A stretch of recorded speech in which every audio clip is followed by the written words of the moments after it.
अस्सलाम वालेकुम एवरीवन। उम्मीद है आप सब लोग ठीक होंगे और खैरियत से होंगे। लास्टली हमने कुछ टर्म्स पढ़ी थी, सब्जेक्ट वर्ब को डिस्कस किया था। अब हमारी बारी है ऑब्जेक्ट डिस्कस करने की। ऑब्जेक्ट डिस्कस करने के बाद हम जाएंगे टेंसेस के ऊपर। अच्छा, अब कुछ लास्ट जो मैंने चीज़ें पढ़ाई थी जो कि थी सब्जेक्ट एंड प्रेडिकेट। अच्छा, अब मैं चाह रही हूँ कि मैं थोड़ा सा सब्जेक्ट एंड प्रेडिकेट को रिकॉल कराऊँ ताकि हम ऑब्जेक्ट को उससे लिंक करके पढ़ सकेंगे। ठीक है, सब्जेक्ट क्या था जिसके बारे में हम सेंटेंस में बात करते थे या वो हमारे सेंटेंस का मेन पॉइंट हुआ करता था। ठीक है, इसे हम कहते थे सब्जेक्ट। प्रेडिकेट क्या था? सब्जेक्ट को छोड़कर जितना बचा हुआ हिस्सा था उसे हम प्रेडिकेट कहते थे। तो अब मैं ये कह रही हूँ कि ऑब्जेक्ट क्या है? ऑब्जेक्ट प्रेडिकेट का ही एक पार्ट है। ठीक है, ऑब्जेक्ट जो है प्रेडिकेट का एक पार्ट है। ऑफन हम उसको प्रेडिकेट को हम ऑब्जेक्ट भी कहते हैं। अगर किसी सेंटेंस के अंदर वर्ब ना हो तो वो सब्जेक्ट के बाद डायरेक्ट आपको ऑब्जेक्ट ही मिलेगा, यानी कि आपका प्रेडिकेट ही मिलेगा। सही है। और सेकंड डेफिनेशन क्या बनेगी ऑब्जेक्ट की कि वर्ब पर किस तरह से सब्जेक्ट एक्ट कर रहा है वो कहलाएगा हमारा ऑब्जेक्ट। मैं रिपीट कर रही हूँ, वर्ब के ऊपर किस तरह से हमारा सब्जेक्ट जो है या कोई भी चीज़ एक्ट कर रही है, क्योंकि मोस्टली जो होता है ना सब्जेक्ट अवेलेबल होता है, लेकिन रेयरली ऐसे केसेस होते हैं सेंटेंसेस में हमारे पास कि जिसमें सब्जेक्ट हमारा नहीं होता। ठीक है, वर्ब पर जिस तरह से चीज़ कोई भी एक्ट करी होगी, वेदर इज सब्जेक्ट और एनीथिंग एल्स, तो हम उससे कहेंगे ऑब्जेक्ट, वो हमारा कहलाएगा ऑब्जेक्ट। ठीक है, यहाँ पे डेफिनेशन भी दी हुई है। अगर हम पढ़ें तो an object is a noun और pronoun that is governed by verb और प्रेपोजिशन।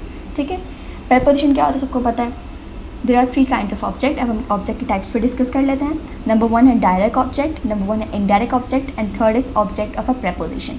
ठीक है, डायरेक्ट से आपको समझ में आ रहा होगा, जो डायरेक्ट कनेक्ट हो आपके पास वर्ड का या प्रेपोजिशन का, तो हम उसे कहेंगे डायरेक्ट ऑब्जेक्ट, यानी जो डायरेक्टली रिसीव कर रहा हो एक्शन को। ठीक है, इनडायरेक्टली रिसीव करेगा तो वो इनडायरेक्ट ऑब्जेक्ट हो जाएगा। सिंपल। नाउ फंक्शन देख लेते हैं इसका। Explain that whatever a subject of the above sentence does it does to the direct object. ठीक है, क्या है हमारे पास कि जो भी सब्जेक्ट हमारे पास एक्ट कर रहा होगा वो डायरेक्टली एक्ट कर रहा होगा वर्ब के ऊपर, तो वो कहलाएगा हमारे पास डायरेक्ट ऑब्जेक्ट। ठीक है, सब्जेक्ट जो है वो डायरेक्टली अगर एक्ट करेगा वर्ब के ऊपर तो वो हमारे पास कहलाएगा direct object. For example through kick sign लिखा हुआ है यहाँ पे, और एग्जाम्पल क्या दी हुई है, थ्रू द रॉक। ठीक है, किक्ड द बॉल, तो ये डायरेक्टली एक्ट हो रहा है, तो ये हमारे पास कहलाएगा डायरेक्ट ऑब्जेक्ट। इसकी पोजीशन कहाँ है, कहाँ आपको मिलेगा? Explain that direct objects are typically positioned directly after the transitive verb. ठीक है, कहाँ मिलेगा आपको? डायरेक्ट वर्ब के बराबर में मिलेगा। फॉर्मूला चेक किया तो sentence verb and object. Object हमेशा लास्ट में आता है। ठीक है, वो हमेशा वर्ब के बाद में आता है, तो वर्ब के बाद में आया, क्या पोजीशन आई इसकी?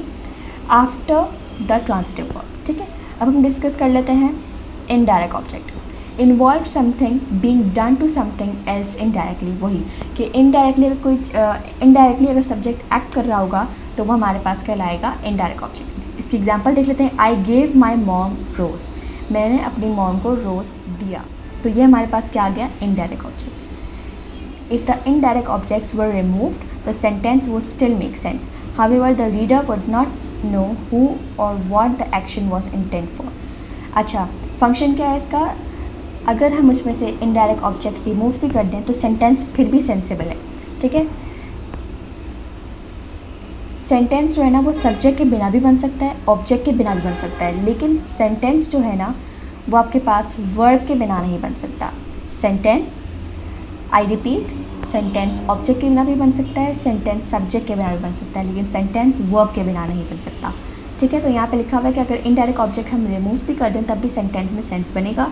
ठीक है, लेकिन रीडर जो पढ़ने वाला होगा उसको ये नहीं पता चलेगा कि क्या कहते हैं ये एक्शन किसके लिए है या इसके पीछे का राज क्या है। ठीक है, आई गेव रोज़। ठीक है, अगर मैं यूँ लिखूँ आई गेव रोज़ तो यहाँ पे माई मॉम नहीं लिखा हुआ। ठीक है, तो आपको पता किस लिए कि रोज़ किसको दिया गया, तो वही बात है कि इनडायरेक्ट ऑब्जेक्ट अगर हम हटा भी दें तो सेंटेंस में सेंस बनेगा, बट रीडर को ये समझ नहीं आएगा कि क्या किसके लिए हमने किसके लिए सेंटेंस लिखा गया है।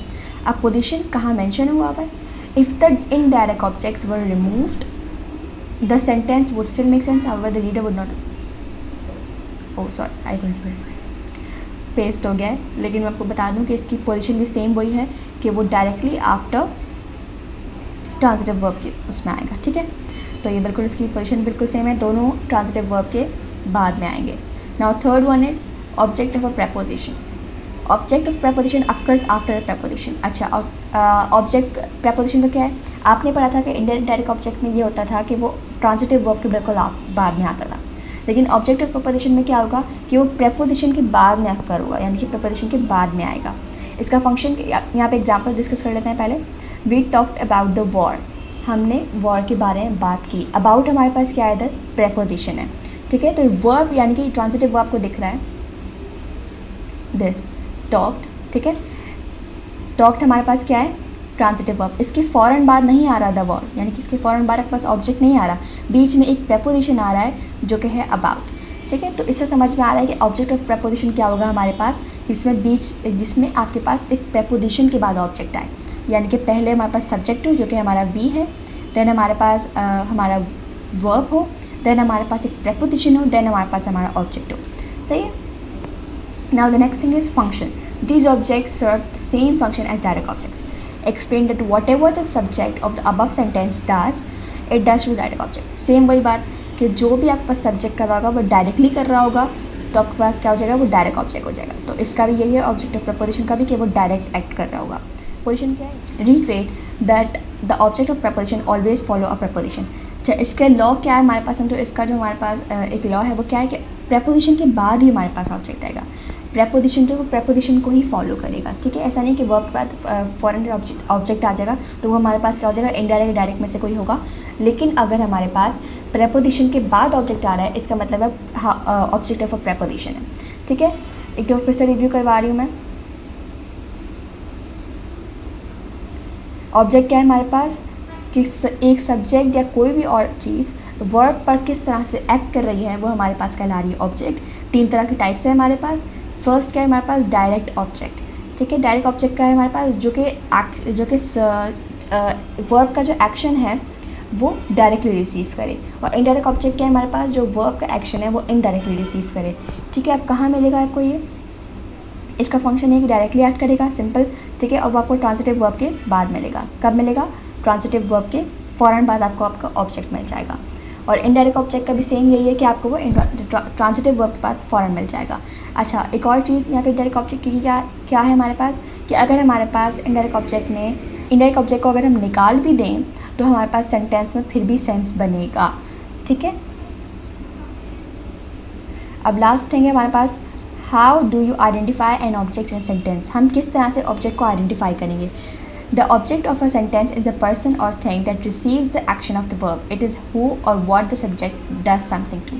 सेम वही डेफिनेशन है कि आपने बस पता करना है कि सब्जेक्ट जो है वो किस तरह से वर्ब पे एक्ट कर रहा है, तो आपके पास वो चीज़ जो होगी आपका ऑब्जेक्ट होगा, ठीक है।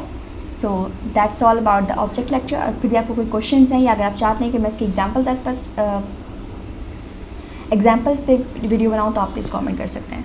Thank you.